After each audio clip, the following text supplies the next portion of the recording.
What's wrong with iPadOS 15? I mean, there's already all the features we need, right? Not quite.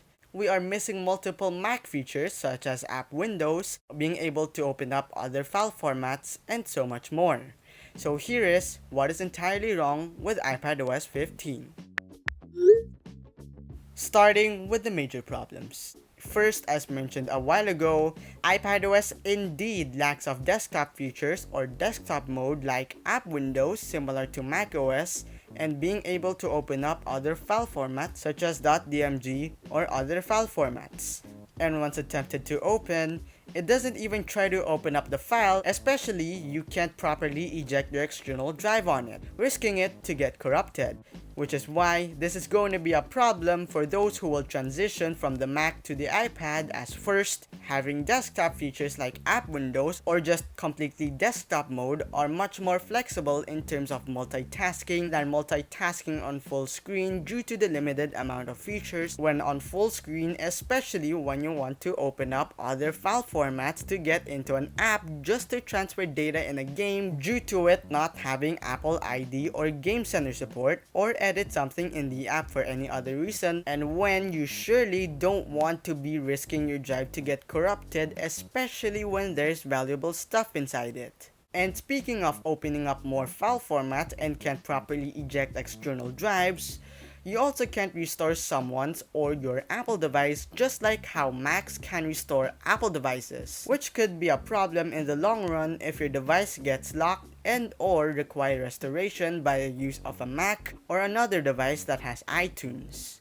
Sure, you can send it to an Apple store or a reseller store because you don't own a Mac, but it would be kinda time consuming if it's quite far away. But you'd be lucky there since most software related support are for free. The third major problem of iPadOS is that Apple has not yet thrown their Pro apps which most Mac users use, such as Final Cut Pro, Logic Pro, Xcode, and or lack of functionality in most apps such as iMovie for iPad, resulting me to find alternatives or solutions. And by those apps not having full functionality, developers who develop Pro apps or games for Mac and or PC users such as Premiere Pro, DaVinci Resolve, Steam, or Blender won't have chances of being added to iPadOS. And if it were to be added, chances are it won't have full functionality, including important ones people use for most if not all apps or games out there, and it would be extremely unoptimized, especially when doing your tasks on websites, which leads me to my next problem when it comes to workflow. iPadOS does not have display size configuration similar to macOS, especially for external monitors, as instead of taking full advantage of it, it mostly just mirrors the display from the iPad and only takes up how much resolution does your iPad have, limiting what you can do with your external monitor unlike the Mac. And now that we are going back to physical activities or other scenarios exist because family or other reasons, there will also be a problem when it comes to people borrowing your devices. Currently, iPadOS does not have support for multiple users. Specifically, admin user plus generic user plus guest user and kids user for kids. And if you're going to wonder what's wrong with not having it, well, people borrowing your device who you may or may not trust will see what they're not supposed to see, especially for kids or babies, as they could accidentally or intentionally tamper your iPad or cause an irreversible problem. And by your iPad getting tampered or you having an irreversible problem, you could end up having a bad time.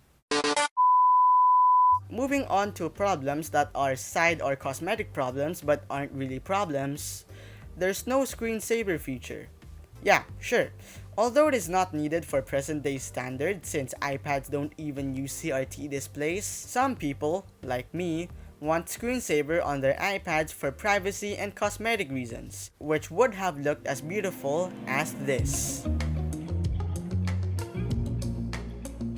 Especially, the icons aren't even the same as macOS, making it look kinda out of place if used as a secondary device for your desk setup due to it having different icons. Sure, there's always a get around to it, but it just opens up an extra window for the app icon to redirect you to the actual app, resulting in your app switcher to look messy. And there's also no weather overview for iPadOS lock screen, resulting you to either have it on the home screen as a widget or search for it. And if you have enjoyed, why not check out one of these videos above me, which iPad or MacBook is this for, or which Studio Display or Pro Display XDR is best for you. This is Euri with Euri Tech. Thanks for watching till the end, and I'll see you in the next video.